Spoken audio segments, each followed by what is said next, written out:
don't forget to follow My Warp Life on Instagram to hear when new things are coming and enter one of our monthly giveaways. That's right. You can win yourself a t-shirt and a beanie, which I don't have yet, or even a bottle of Kevin Lyman's hot sauce, which I do have, and it's fantastic. So don't forget, if you have any questions for us or topics you want us to discuss, text us at 818-863-6445. And if you enjoy listening to the conversations with our guests, you can hear the full versions of all the interviews on our Patreon for only $5. We donate all the proceeds to our favorite charities, and you can cancel anytime. We're partnering with our friends at Drink Weird. Drink Weird are the makers of Weird Tea and Weird Water. Weird Tea is delicious, organic tea full of antioxidants made without any preservatives. And Weird Water is fresh spring water sold in recyclable aluminum cans, available in sparkling or flat. Do you want to win a free case of Weird Tea or Weird Water? All you gotta do is tell us your weirdest stories from the Warped Tour. What was the weirdest thing you did? Who was the weirdest artist you saw? Message us on Instagram at My Warped Life and be sure to mention Drink Weird. The weirdest story will win a free case of Drink Weird. Also, if you want to support a good cause, use the code Kevin on drinkweird.com to donate 100% of the proceeds from your order to my foundation, Unite the United, where we create positive change in the industry by supporting local charities, producing events, and participating in community volunteerism events across America. Drink Weird! With everyone's busy schedules and pulling everyone together sometimes, we're going to try something new. We're going to do a couple in-between episodes and maybe some more Patreon stuff where I'm going to be talking a little more in depth about some of the things I've done in my life and some of those stories. I think this is a moment in time where I really want to dig into something that I've been accused of. 9 public figures who famously hated heavy metal. And they said, well, you're on it. And I wondered who else was on the list. So, of course, you have to go look. And it's crazy because I've never been on a list with one, Tipper Gore. and then she was number 1. Number 2, Dylan Moran, which was kind of crazy. Number 3, Ginger Baker, like putting me on a list with Ginger Baker, a famous drummer like that. Kevin Lyman, I came in at number 4. Number 5, Bob Larson. Number 6, Keith Richards, on a list with Keith Richards. Number 7, Eddie Vedder, like I'll be on any list with Eddie Vedder. Number 8, Kendall Jenner. But I think why I ended up on the list, and I was reading, I wanted to see why I ended up on that list, and I think there was some misconception here, because one time I was doing an interview for the Detroit Free Press, and they were talking about metal, and I was always curious about metal because I worked in the clubs, and one night we would do rock shows, and the next night we would do punk shows. So I was watching how the dynamics of those shows changed even early on in my career. How punk rock was like $5 tickets and $5 t-shirts, and if a opening band showed up, they got half the pizza. And it was kind of like a community. If we could move the drum kit for those people, we'd make room on the stage. Everyone was kind of working together. The next night, that same audience was paying $10 for the t-shirt, $10 for the ticket, and the headlining band was like, no way we're ever moving our fucking drum kit. And the opening bands can stack up right in front of us till we were literally putting road cases sometimes in front of the stage for them to play on. So it was like this kind of world I was kind of bouncing back and forth between, and I never could really understand it. And then I was working on the Foundations Forum for Bob Chiappardi. It was a fabulous event. It was crazy, though. Think about people go to like, a plumbing fixture convention or even CES. Well, this was a convention of heavy metal music. We would literally take over a hotel.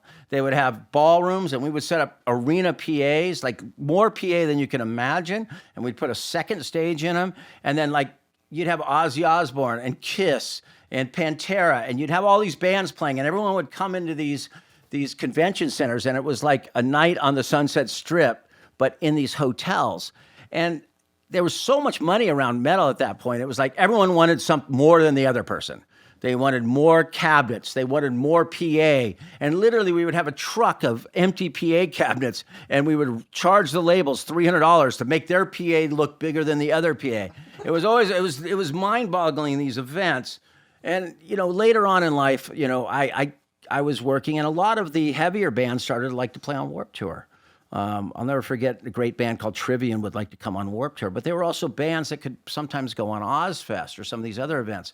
And I kind of learned about it and kind of learned about the system. And we were always about, on Warped was, if you were a small band, you weren't paid much, but you get food and you get a few $100 and you'd come out there, the smallest band. And I was hearing how people were paying a ton of money to be on those other festivals, buying on, and I hated buy-ons. And people didn't realize how much I hated buy-ons because I saw that going on in the rock clubs of LA, where people would pay to be on these shows, opening for Robin Trower and opening for these events. And I was a stage manager, and there was a young promoter who literally these bands would show up with their tickets that they had to buy, the pay-to-play tickets, and she'd come and say, well, they couldn't pay me all the money. They're going to give me their guitar cabinet or their guitar head as collateral until they come back and buy the tickets. And I'd have to sit there and watch these bands play each evening. And really, you didn't want to take their equipment away because they really needed to practice, most of them. Like taking their gear away from them, kind of like they're not helping their career get any better. And literally, it was like, I'd do like the song, because she would come down and she had an assistant, and they would take this equipment and then haul it up the stairs, and I'd be like, dun, dun, dun, dun, dun, dun, coming down and locking up their gear. And I was like, this. It was a really strange world. So I never believed in buying onto a tour or a show. So that was one of the things that led to the concept of the Mayhem Festival. But I did one day, and a couple times I've done things that maybe, I should just focus on what I was doing. Was one when Ozfest became a free fest. They were doing Ozfest one year where it was totally free. They were going to do it and have a sponsor, and the opening bands were going to get paid in Ozzy. And I thought it was like, wow, how do you take a show that was so and make it free? Because value, we were giving music away for free at that point. How do you take the value away from ticket sales? And I did make a comment. I said that Sharon Osbourne was very smart to figure out how to keep her brand going during this time, but I didn't understand the long-term business model of it. And I was on a day off once, and I was fishing, and I'll never forget, I was fishing up in Wisconsin, and my phone's kind of blowing up. My phone's kind of blowing up, and I'm like, it's a day off. People know not to bother me unless it's an emergency. So I answer the phone, and it was my press company, who at that time was also the Ozfest press company. And they're like, Sharon wants your cell phone number. Sharon wants your cell phone number. I'm like, look, I'm on a day off. Call me tomorrow. Well, I know what she did. She's intimidated. She could scare people if you care. And she actually got my phone number. And she called me and laid into me and told me, that, I'm a little pissant and don't matter to the business, which was fine. It was cool. I had heard about getting reamed by Sharon Osbourne by many. And it's almost like it's one of those things you wish you had recorded, because she was so good at it, just reaming me. And she made a comment about being able to pee on me from high places, which was always a very strange visual. I was like, whoa. Like, that's a visual, I'm telling you. She's wanted something in writing, so at that point, Sarah was still working with me, and we wrote this whole letter out to her and apologized. And we ended it with a PS, something about how do you keep something looking so great? It was really kind of offhanded, but, it was bad, but it was like, so I felt bad because I needed to mind my own business, probably on that, but I did think it was cool. And then once again, I did an interview about heavy metal music a few years later for the Detroit Free Press. We were already doing Mayhem Festival, and Mayhem Festival was a good festival, and it was rolling along. And I did an interview about heavy metal music. And I said, I fear that I watched with the Warped World, the big bands always trying to give a young band a hand up, making room for them and trying to encourage people. But in heavy metal, I never saw them developing new headliners, to be honest. Five Finger Death Punch was on Mayhem Festival as our opening act one year, who went on to kind of headline, but we gave them a chance because we thought their music was so good. We didn't charge them to be out there. They might have got some tour support for their own transportation, but we personally didn't benefit. We benefited from breaking an act. And I was hoping that heavy metal could have their own tour, because everyone wanted to play Warped Tour at that point. So that's one of the reasons that I wanted to be part of the Mayhem Festival, so they could have their own culture and their own place. But I was watching that the same bands for many, many years, whether it was the same combinations, which I still see to this day, were going out, and they're good bands. I was never disrespecting the bands. I just was fearful that they weren't developing their own headliners, new headliners. And those packages would be bands like Korn and Slipknot, who went on to try to help younger bands. I saw that with them. They kind of were an artist development band and wanted to bring people in. And Corey Brennan, being a smart manager, he realized nurture the scene and try to bring some new people in. But then you saw these same bands all the time that were touring, and they always had one manager who benefited greatly from that one band. So why would they want to share the money with this up-and-coming crop of new bands that I was working with, the Bring Me the Horizons, the Pierce the Veils at that point, these bands that were leaning more towards metal, but they weren't being accepted by those bands within that scene.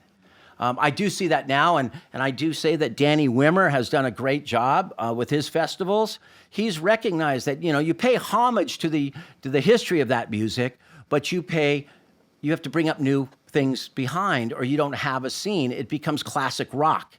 And I said, the problem with metal, and of course someone grabs a headline, was that metal has a chance of becoming gray, bald, and fat. And I said, metal was about danger. Danger. Metal was supposed to be edgy and dangerous, but if your grandpa's on stage, it's not that dangerous. Mm-hmm. So, of course, someone picked it up and says, Kevin Lyman says heavy metal is gray, bald, and fat, which really pissed off people like Kerry King from Slayer and I got a lot of people, Korn coming at me like, fuck. And then I also had a lot of people calling me that says, look, I'm not in the position to support you, but you just said what needed to be said. The concept being that I said gray, bald, and fat, so I challenge all of you that might listen to this, Google gray, bald, and fat, and see whose photos come up, because it usually comes up as me and Kerry King as being gray, bald, and fat. So I took a lot of shit from that community, but it was only out of something I really loved. I thought that community needed to embrace these younger artists, because I was always seeing these great heavy bands. I mean, you went over to the Monster stage on Warped Tour, and these bands would rip your face off, So prove me wrong. Embrace younger artists, and let's make some new heavy metal headliners. So I don't remember who actually wrote the first story, but Emperor Rumbus, two things. One, it reminded me that I wanted to clear the air on this now. And two, wow, I can say I was actually in the same list as Tipper Gore, Ginger Baker, Eddie Vedder, Kendall Jenner, Keith Richards. Thank you very much. That was awesome. This episode of the My Warped Life podcast is a sample of what we hope to do in the future, adding little stories like this to our Patreon for those people that encourage and support us throughout the year.